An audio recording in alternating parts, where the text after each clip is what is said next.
ये आपके सारे नवाज शरीफ फैमिली और आसिफ जरदारी फैमिली, अरे ये बड़े भारी डकैत हैं।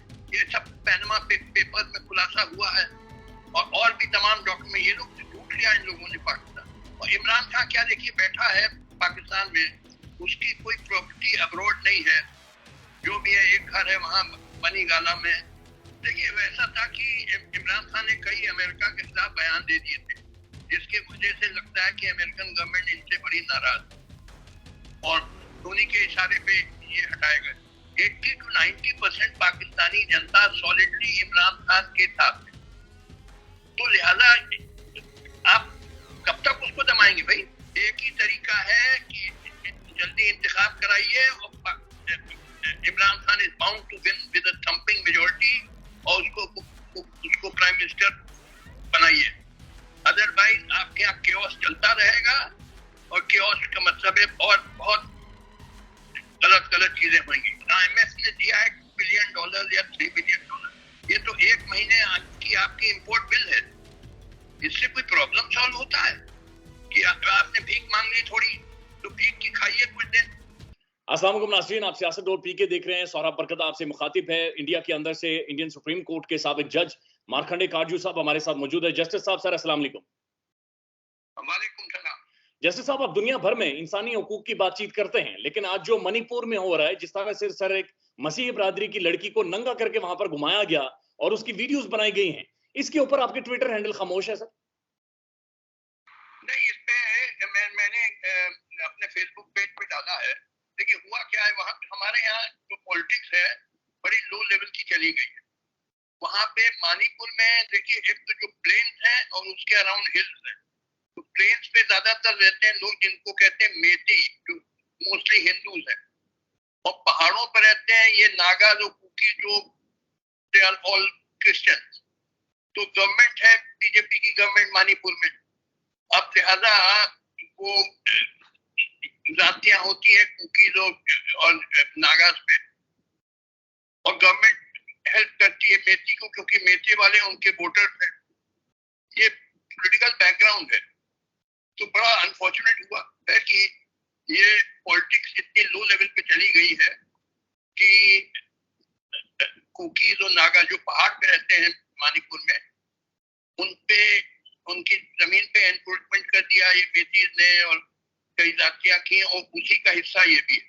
लेकिन सर हम देखते हैं कि ये स्टेट लेवल पर पॉलिसी नजर आ रही है बीजेपी की, यानी बीजेपी बाकायदा से ऐसे नफरत अंगेज तकारीरें करती हैं, ऐसी बदमाशियां इंडिया के अंदर लगातार बीजेपी करवा रही है, और ये मसीह बरादरी, मुसलमान बरादरी सर वहां पर बैडली हर्ट हो रही है इंडिया में।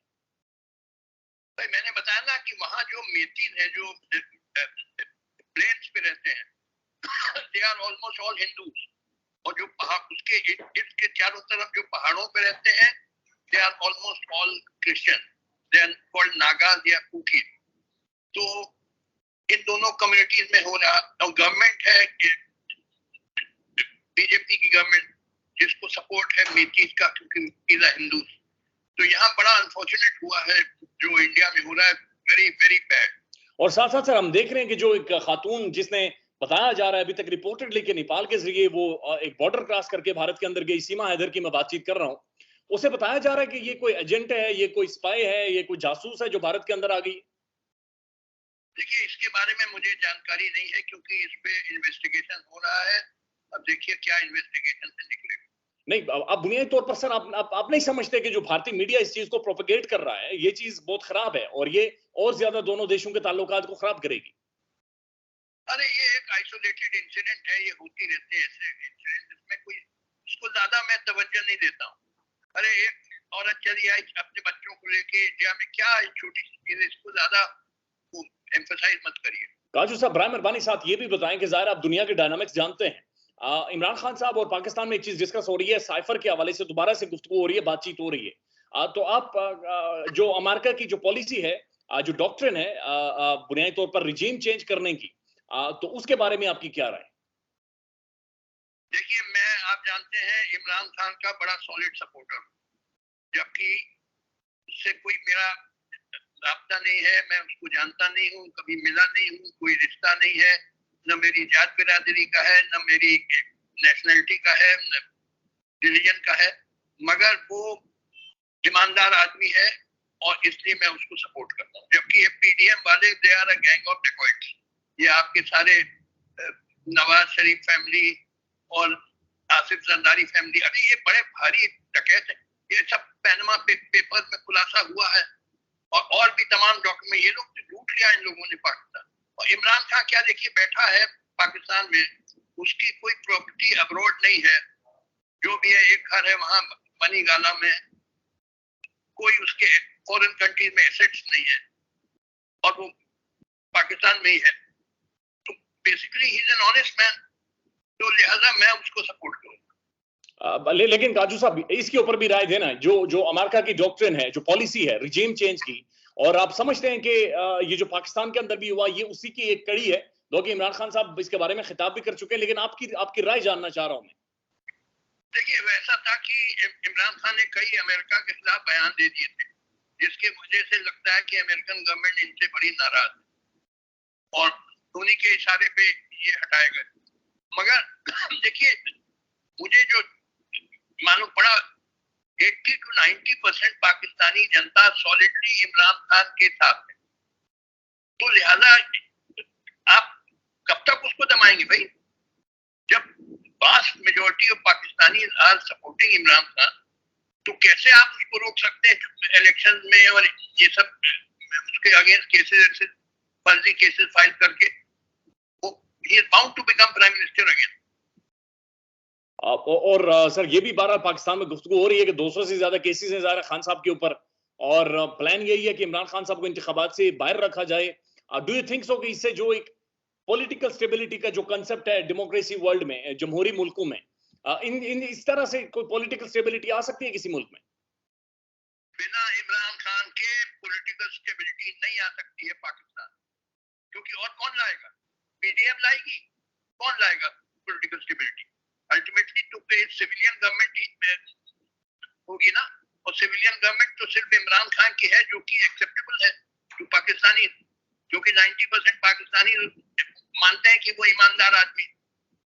तो लिहाजा पॉलिटिकल स्टेबिलिटी आपको चाहिए तो इमरान खान को फिर से प्राइम मिनिस्टर बनाइए, और कोई तरीका नहीं। काजू साहब जो रूल ऑफ लॉ पाकिस्तान के अंदर कंप्रोमाइज हुआ है, आपने पाकिस्तान की मुअज़्ज़ज़ अदालतों को देखा है कि बहुत सारी जगहों के ऊपर बहुत सारे मामलात को लटकाया गया, अदालतों के सामने है, 200 से ज्यादा केसेस हैं, लेकिन उसके बावजूद भी इन केसेस को एक जगह पर जमा नहीं किया गया, और कोई एक क्लियर कट स्टेटमेंट या कोई वे आउट नहीं नजर आ रहा कानूनी मामलात को भी देखें, तो इसकी क्या वजह है? अरे ये सब फर्जी केस हैं, इन सब का कोई माने ना मतलब। इमरान खान देखिए, क्या इमरान खान के कोई एसेट्स हैं लंदन में? जैसे नवाज शरीफ के 4 लग्जूरियस फ्लैट्स हैं, आप बताइए इमरान खान का एक ही लग्जूरियस फ्लैट है लंदन में? तो कैसे आप केस पे केस किया जा रही है? सब फ्रॉड है भाई। बताइए, हजारों लोगों को गिरफ्तार कर दिया और तो बच्चों को परेशान किया, और कोर्ट के ऑर्डर मानते नहीं है। सुप्रीम कोर्ट ने कहा 14 मई को चुनाव होगा पंजाब में, वो नहीं मानते हैं। What is the way forward now? आप क्या देख रहे हैं? आप इंतखाबात होते हुए पाकिस्तान में देख रहे हैं? एक ही तरीका है कि जल्दी इंतखाब कराइए और Imran Khan is bound to win with a thumping majority, और उसको प्राइम मिनिस्टर बनाइए। अदरवाइज आपके यहाँ केओस चलता रहेगा, और केओस का मतलब है बहुत गलत चीजें होंगी। और ये जो आईएमएफ से सर पाकिस्तान की डील हुई है, इससे आप समझते हैं कि मौशी इस्तेकाम पाकिस्तान को मिल सकेगा? अरे ये सब चीजें एक टेम्परेरी रिलीफ है, कोई इससे कोई बेसिक प्रॉब्लम सॉल्व होता है? मेरा एक आर्टिकल है, मैंने अपने फेसबुक पेज पे डाल दिया है अबाउट दिस आईएमएफ। ये तो एक जो आईएमएफ ने दिया है $2 बिलियन या $3 बिलियन, ये तो एक महीने की आपकी इंपोर्ट बिल है। इससे कोई प्रॉब्लम सॉल्व होता है कि आपने भीख मांग ली थोड़ी, तो भीख की खाइए कुछ दिन, मगर ये बेसिक प्रॉब्लम तो सॉल्व होता नहीं इससे। आपको इकोनॉमी को बिल्डअप करना पड़ेगा, और उसके लिए स्टेबिलिटी चाहिए, and Imran Khan is the only person who can give stability to Pakistan. Sir one last question sir, India के अंदर जो मणिपुर में हो रहा है, बहरहाल वो ग्लोबल एक डिबेट और डिस्कशन बनी हुई है। इंडिया के लिए एक बड़ा शर्म का मुकाम है कि दुनिया की बड़ी डेमोक्रेसी होते हुए भी इंसानी हुकूक की पामालियां इस तरह से हो रही हूं, और कोई ठोस इकदाम ना उठाए जा रहे हैं। नहीं, I condemn it. What has happened in Manipur was shameful. और हम लोग सब इंडियंस के लिए शर्म की बात है जिस तरीके से वो औरतों को नंगा परेड कराया गया, गैंग रेप किया गया, शेमफुल। तो आई condemn all that. Way forward क्या है? वे फॉरवर्ड क्या है कि जब तक बीजेपी है ये वाकया तो होते रहेंगे? अरे भैया अब देखिए चुनाव आ रहा है हम लोग के यहाँ 2024 में, अब देखिए उसमें क्या होता है। अभी ऑपोजिशन पार्टी 26 पार्टी ने अलायंस कर लिया, उन्होंने अपना नाम रखा इंडिया, और अभी बेंगलोर में उनकी मीटिंग हुई थी, पहले पटना में हुई थी, बेंगलोर में, अब आगे बॉम्बे में होगी। अब देखिए क्या क्या होता है। सर कहीं ऐसा तो नहीं है कि इंडिया में भी इंतखाबात डिले करवा दी जाएंगी, कॉन्स्टिट्यूशन को रौंद दिया जाएगा, पाकिस्तान जैसी सूरत-हाल तो नहीं होगी? ये हमारे इंडिया में ऐसा नहीं होता है। हमारे यहाँ इंतखाब होते हैं टाइम पे। एक बार इमरजेंसी में इंदिरा गांधी ने, आपको याद होगा, साल भर के लिए पोस्टपोन कर दिया इलेक्शन 1975 में, मगर नतीजा हुआ कि जब हुआ चुनाव तो she was almost wiped out in 1977। तो लिहाजा